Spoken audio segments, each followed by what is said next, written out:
This channel does not promote any violent, harmful, or illegal activities. All content provided by this channel is meant for an educational purpose only. এই বারোয়ারি এটা পুজো হয়, এটা এইখানে প্রায় 150-200টা family আছে, সবাই মিলে একদিনেরই পুজো, বুঝলেন? সবাই মিলে চাঁদা তুলে এই পুজোটা করা হয়। তো এইখানে খুব জাগ্রত মন্দির, তো সেই জন্য অনেকে মানত করে সোনার জিনিস দেয়।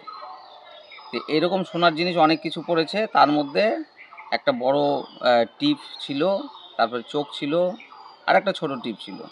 এইসব দিয়ে আরও অনেক গহনা আছে, সেই সব গহনার কিছু হয়নি, কিন্তু বড় টিপটা, একটা ছোট টিপ আর একটা চোখ, এই সকালবেলায় আজকে দেখা যায় যে সেটা নেই।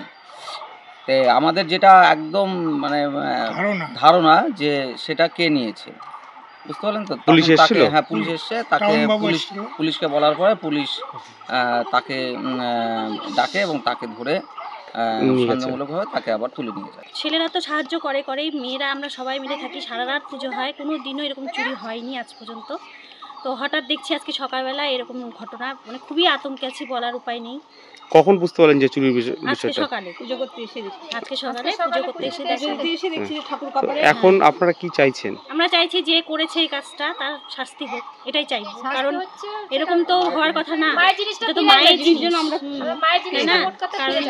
মাকে তো আমরা মানে এই যে মানে গা ভর্তি গয়না থাকে, মার দেওয়া হয়, সবাই দেয় এখানে, যারা যারা মানসিক করে দেয় হয়। এর আগে কোনোদিন চুরি ঘটনা? না, কোনোদিনও হয়নি। আজকে 21 বছর হলো আমি বিয়ে হয়ে এসেছি, এবারে কোনোদিনও দেখিনি। এরকমই থাকে, মার এখানে এরকমই থাকে, এবারই এরকম হঠাৎ হচ্ছে, শনিবারে পুজো হয়।